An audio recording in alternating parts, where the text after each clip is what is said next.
Olá, tudo bem? A partir de agora começa mais um Universiência, um programa feito por TVs e instituições públicas de ensino superior nordestinas. Aqui a gente mostra a importância das produções científicas do Nordeste e como elas têm transformado a vida das pessoas. Vamos ver agora quais pesquisas iremos conhecer no programa de hoje. Pesquisadores da Universidade Estadual do Sudoeste da Bahia, campus de Vitória da Conquista, desenvolveram um jogo capaz de auxiliar na regulação do sono das crianças. Cientistas da Universidade Federal do Ceará desenvolveram um óleo à base de vísceras de peixe, que pode ser um potente hidratante para a pele e cabelos.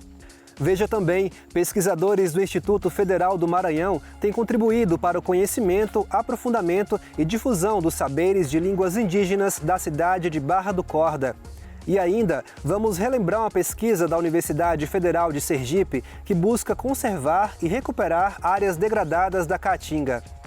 Tudo isso e muito mais você confere agora no Universiência.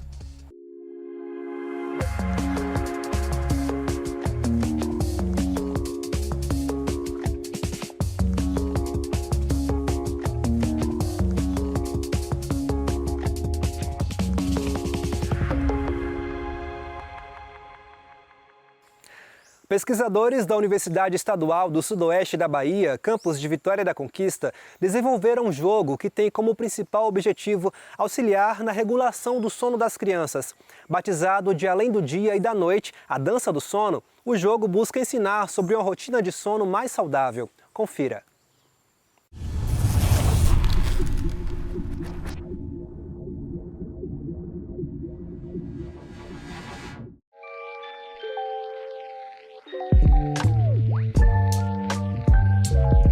Esse jogo ele foi criado dentro de uma disciplina do nosso curso da formação complementar em psicologia, de licenciatura no caso. E a partir dali, a proposta era criar um instrumento que a gente pudesse trabalhar psicoeducação em alguma temática. E como eu tinha muita afinidade com a neuropsicologia, com a neurociência, que é um campo que eu gosto de estudar, a professora Carmen Virgínia me propôs como a gente poderia juntar essa minha afinidade, esse meu desejo, com a proposta da disciplina e com a demanda que a gente tem na nossa clínica escola, que é uma demanda que vem muito de crianças que estão com dificuldade de aprendizagem, com um certo nível de agressividade, com uso excessivo de telas, com dificuldade de dormir, com insônia, que fica até várias horas da noite utilizando telas, tablet, celular, televisões, entre outros. E a partir daí a gente juntou todas essas ideias e sintetizou a proposta desse jogo.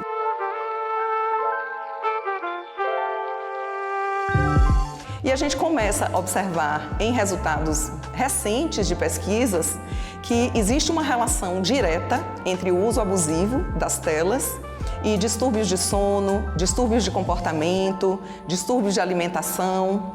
Então nós buscamos, ao longo de um semestre, produzir material que pudesse facilitar um trabalho de orientação para essas famílias e para essas crianças. E foi assim que o projeto desse jogo nasceu.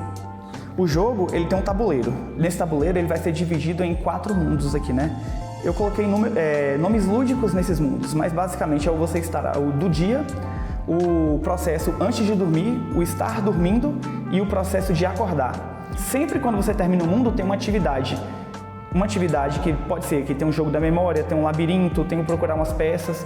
São atividades que vai proporcionar à criança a trabalhar um lado mais cognitivo, memória, habilidades motoras. E aí você também consegue meio que avaliar como é que está o processo de desenvolvimento daquela criança, como é que está o processo de compreensão daquela criança, se você estiver aplicando com ela. Então, basicamente, depois de cada mundo que você passar, tem uma atividade e tem 4 cards para cada mundo. E nesses cards são perguntas relacionadas com essa fase do dia que pode corroborar ou atrapalhar para a sua rotina de sono e, ao mesmo tempo, psicoeducar os processos que acontecem durante esse sono, né? Que é aprendizagem, memória, crescimento, entre outras coisas. O processo de educação é um processo social, se dá nas relações estabelecidas. Então, se eu não construo com o meu filho, a minha filha, uma rotina de sono, é muito possível que vários elementos interfiram aí e prejudiquem o sono.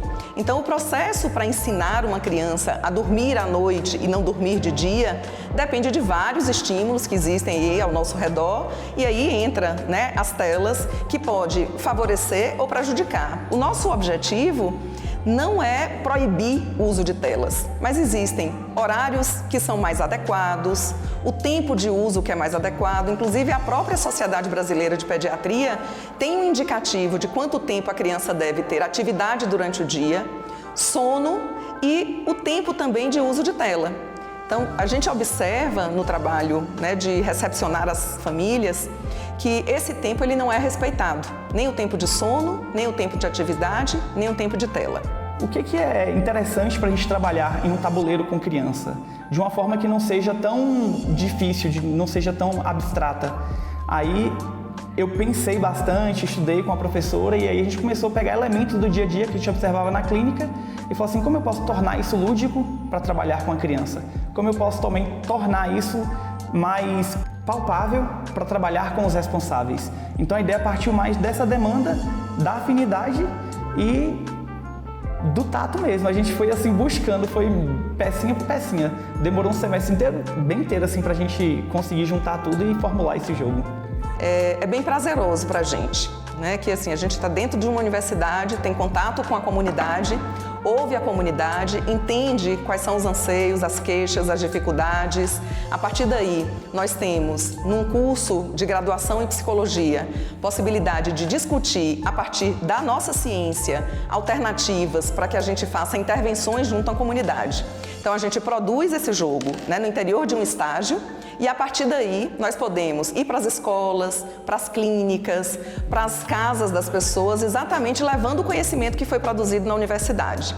Então, a síntese final é de que a gente cumpre o grande papel da universidade, que é essa vinculação com a comunidade a partir de um conhecimento científico. Esse jogo aqui, a gente tem muitas perspectivas de vários projetos para ele. A gente quer levar para as escolas, porque a gente percebe que nas escolas tem uso muito de celulares, que os professores reclamam bastante. Pode ser uso dentro das famílias, dentro de instituições. Então, dentro da própria universidade, dá para a gente trabalhar também com os processos de sono. Então, ele é bem livre. A gente quer difundir o máximo possível ele para que ele se torne acessível, para que se possa ser trabalhado, principalmente nas escolas. Então, é expandir o máximo que a gente puder para todos os ambientes, porque como ele não é muito fixo, ele é bem fluido, dá para você trabalhar em qualquer ambiente, a depender da demanda que você encontra naquele ambiente. É só você selecionar os cards específicos, os mundos específicos e ir guiando o seu processo ali. No próximo bloco, você vai conhecer um estudo de pesquisadores da Universidade Federal do Ceará que resultou em um óleo à base de peixe que pode ser utilizado como hidratante. O intervalo é rápido, a gente volta já já.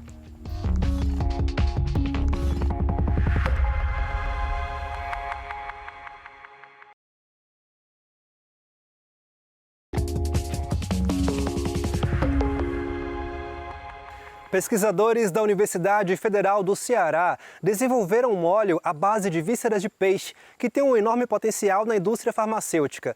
Por meio de nanotecnologia, foi criado esse novo produto que pode ser um potente hidratante para a pele e cabelos. Acompanhe.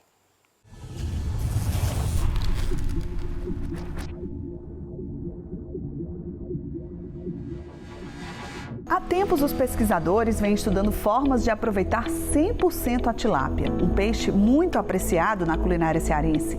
A pele, que antes era descartada, já é um sucesso como biocurativo para feridas de difícil tratamento. Agora chegou a vez de pensar soluções para uma outra parte do peixe, que também normalmente vai parar no lixo: as vísceras. Pesquisadores da Universidade Federal do Ceará decidiram transformar esse descarte tão comum da indústria em óleo e passaram a estudar as propriedades presentes no produto. Eles descobriram um potente hidratante natural que pode ser aplicado nas formulações para pele e cabelos. Ensaios em laboratório já foram feitos simulando o tratamento em cabelos danificados e o resultado foi muito animador. Tratamos no formato de máscara capilar com o ativo do óleo esses cabelos danificados quimicamente e termicamente. E fizemos um ensaio de microscopia de varredura, que é para analisar milimetricamente a composição do fio.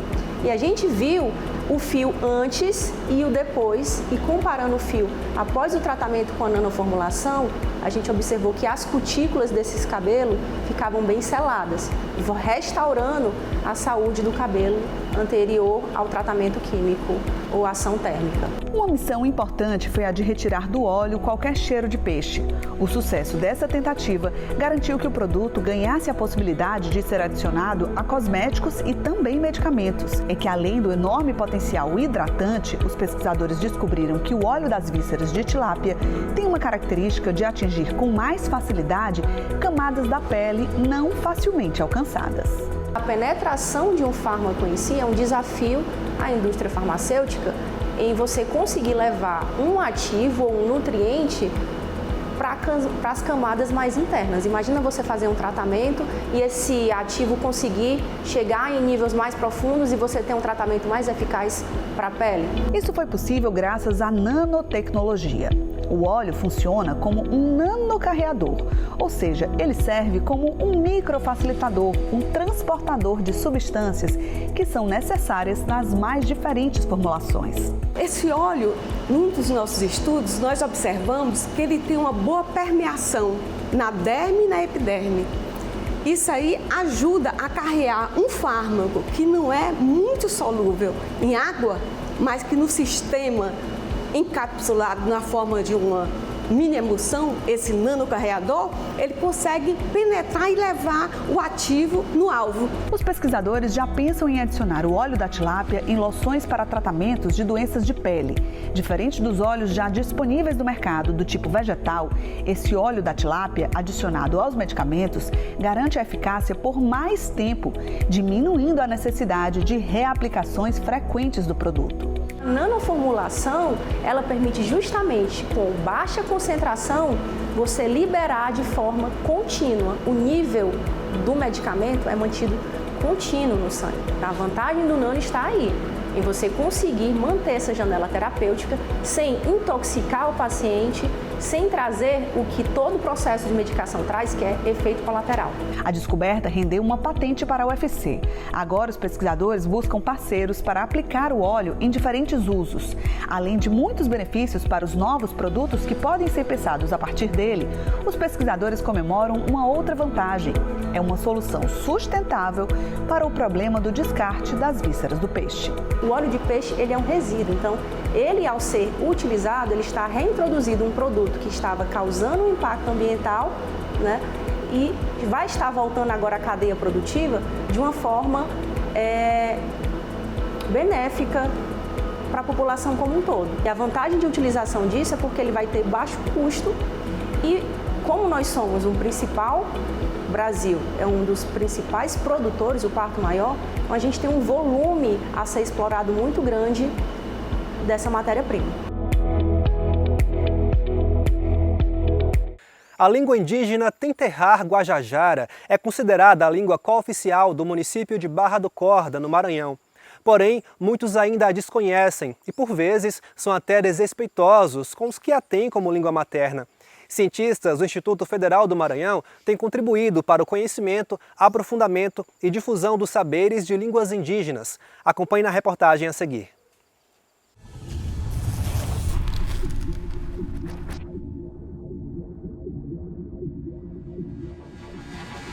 O projeto é intitulado Língua Viva, que traduzido para a língua Tenterrar-Guajajara, que é uma língua do tronco tupi, fica Zenhen, Umanó e Maé. Nasceu da necessidade de realizarmos pesquisas de aprofundamento, realizarmos a valorização e a divulgação de conhecimentos linguísticos da língua Tenterrar-Guajajara, que é o grupo com maior presença física aqui em Barra do Corda. No âmbito municipal, nós temos uma lei, a Lei número 900 de 2020, que cooficializou a língua Tenterrar-Guajajara como idioma cooficial do município. O objetivo principal da proposta foi pesquisar, produzir e divulgar materiais audiovisuais inclusivos sobre a língua Tenterrar-Guajajara. O IFMA Campus Barra do Corda, aqui instalado, tem o dever social de realizar, através do seu tripé de atuação,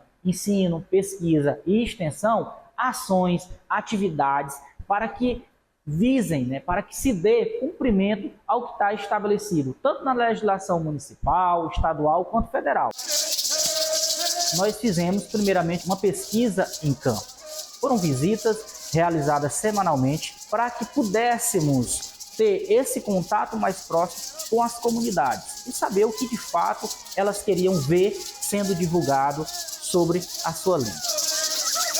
Nós também fizemos uma pesquisa bibliográfica. Afinal, a gente precisa ter a humildade, né, para construir um conhecimento novo a partir daquele que já está estabelecido. E encontramos muitas e pesquisas boas, como a do professor Fábio Bonfim Duarte, que é um professor pesquisador lá da Universidade Federal de Minas Gerais, que trabalha há um longo período a língua Tenterra-Guajajara. Também trouxemos, investigamos, estudamos o dicionário de Carl Harrison, que foi publicado pelo CIL, que é um dicionário Guajajara português. Fizemos em seguida as gravações, a maioria delas inclusive nas aldeias, nas comunidades. E antes de publicarmos nas redes sociais do IFMA Campus Barra do Corda essa produção audiovisual, nós apresentamos às comunidades. Afinal, a história deles deve ser contada por eles. Então a gente precisa respeitar, precisa consultar essas comunidades indígenas sempre e envolvê-las como protagonistas dessas ações. Como bolsista, tive a oportunidade de participar de todas as etapas do projeto. Foi uma experiência enriquecedora que me permitiu participar ativamente na valorização da nossa cultura e língua. Minha atuação do projeto concentrou-se principalmente na fase de pesquisa de campo, onde pude coletar registros orais em minha língua materna, ouvindo e aprendendo com os mais velhos, que são tamuis da comunidade. Na nossa língua Tenterra, existem 7 vogais, que são A, E, I, O, U, I, E. A vogal I tem o mesmo som que na palavra IA, que significa cabaça. A vogal E tem o mesmo som que na palavra man, que significa chuva. Ao longo da execução do projeto foram produzidos 7 vídeos sobre a língua Tenterra-Guajajara. Após essa produção, que contou com a interpretação em Libras, nós publicamos nas redes sociais. É um reconhecimento também da importância e do que é a inclusão social. Não é apenas inclusão voltada à educação especial. Inclusão social inclui a pluralidade de todas as pessoas que compõem o povo brasileiro, porque a nossa sociedade é plural. E nós temos um papel diante disso que é o de conhecer, porque o conhecimento leva ao respeito. Precisamos lembrar que o português é a segunda língua para muitos de nós indígenas, e aprender uma segunda língua é sempre um desafio. Infelizmente, muitos indígenas enfrentam preconceito por causa disso. Algumas pessoas chegam a caçoar como ele fala o português, mas isso é totalmente inaceitável e desrespeitoso. Os vídeos produzidos e publicados nas redes sociais do Campus Barra do Corda alcançaram uma audiência surpreendente, algo em torno de 10 mil visualizações por vídeo. Essa é a média que nós tivemos. Pretendemos continuar fazendo pesquisas sobre a língua indígena Tenterra-Guajajara, com foco em traduções das principais leis municipais para o idioma Tenterra-Guajajara e também para a produção de material didático para serem utilizados no processo de alfabetização da língua materna dentro das comunidades.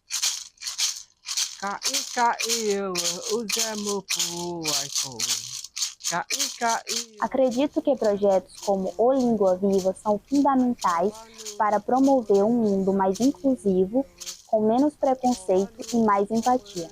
A divulgação dos resultados desse projeto é um ato político, é uma forma de dizer que o nossa voz, história e saberes merecem ser ouvidos.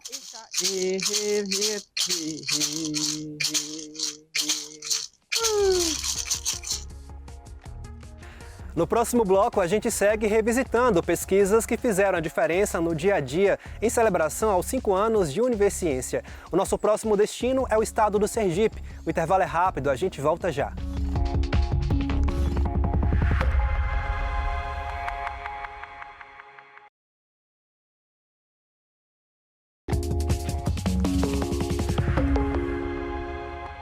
Pesquisadores da Universidade Federal de Sergipe, campus de São Cristóvão, desenvolvem estudos com o objetivo de conservar e recuperar áreas degradadas da Caatinga. O intuito é trabalhar no plano de conservação e recuperação de 600 mil metros quadrados de áreas degradadas de vegetação na região da Unidade de Conservação do Monumento Natural do Rio São Francisco. Vamos ver como isso está acontecendo. Acompanhe.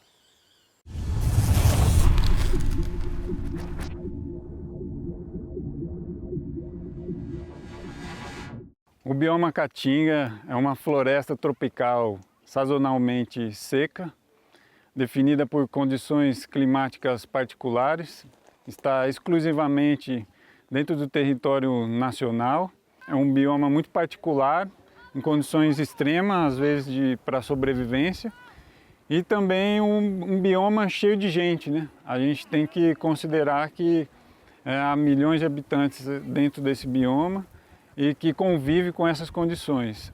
Então esse bioma é alvo de um projeto que está acontecendo a nível nacional, que é o projeto GEF Terrestre, que ele está acontecendo em várias unidades de conservação na Caatinga, no Pampas e no Pantanal. O projeto em que a gente está trabalhando aqui, nesse bioma, é o projeto Conservação e Recuperação do Monumento Natural do Rio São Francisco, que é uma unidade de conservação.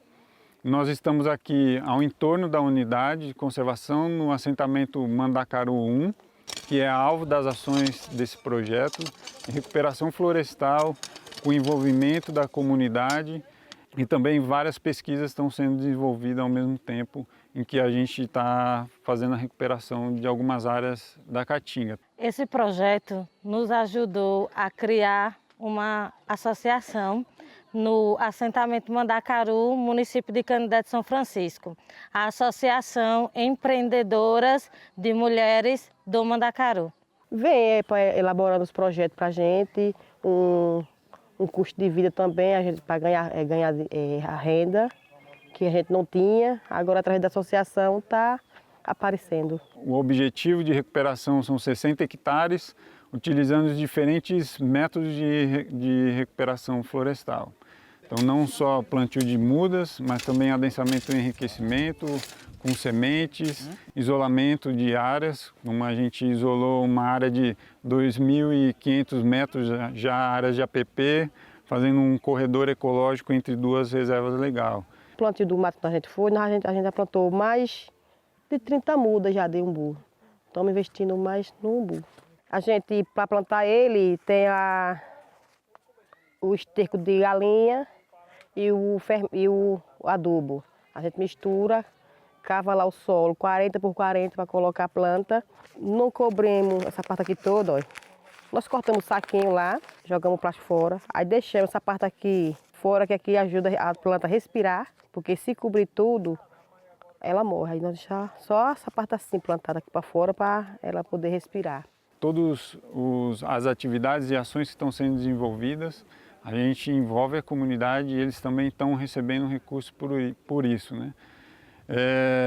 Para quê? Para que eles no futuro possam fazer usufruto dessas atividades e além dos processos, além do benefício que a restauração pode trazer para a comunidade, a gente tem os trabalhos de capacitação. Então eles estão aprendendo a plantar as mudas, a desenvolver mudas no viveiro, e isso envolveu um trabalho no início do projeto de diagnóstico, de conversa com a comunidade, de aproximação, de engajamento com eles. Além desse trabalho de engajamento com a comunidade, a gente está desenvolvendo pesquisas, né, de recuperação, de diferentes formas de recuperação, envolvendo uma equipe multidisciplinar da UFES, né, que a gente tem pesquisas sendo feitas na área de solos, na área de flora, na área de fauna e de recuperação florestal, de engenharia florestal, né?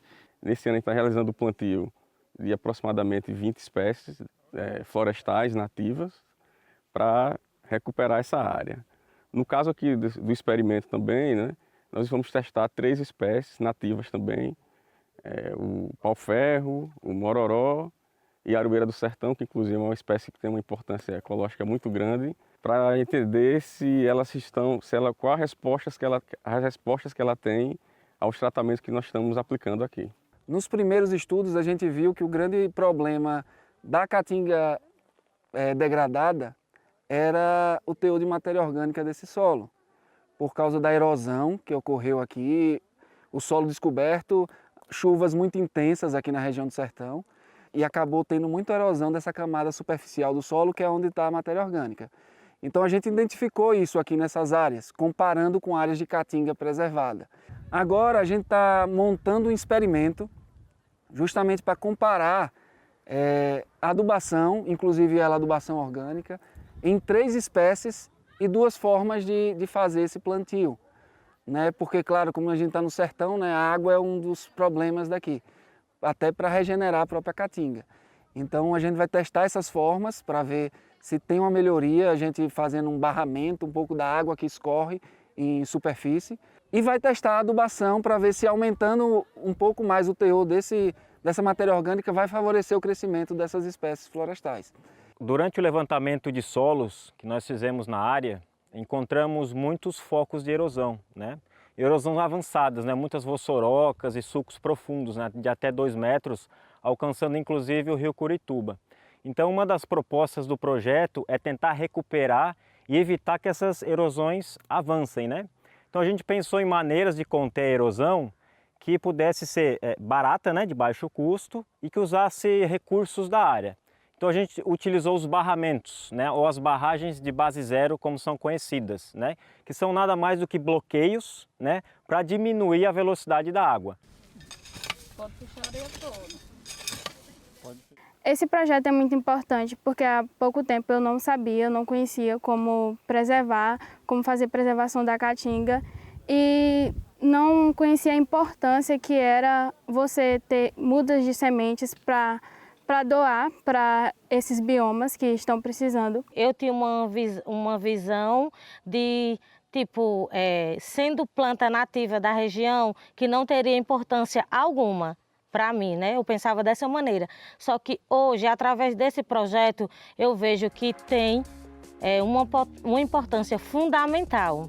Porque através delas conseguimos adquirir muitos conhecimentos. São plantas tem plantas medicinais que ajudam muito algumas pessoas que tenham algum problema de saúde e tem muitas plantas nativas da região que ajudam muito. O Universiência de hoje fica por aqui. No próximo programa, traremos mais pesquisas inovadoras para a gente conhecer o que tem sido produzido nas instituições públicas de ensino superior nordestinas. Caso tenha alguma dúvida ou sugestão, envie um e-mail para universiencia@uesb.edu.br que a gente te responde em um próximo programa. Muito obrigado pela sua companhia. Até mais.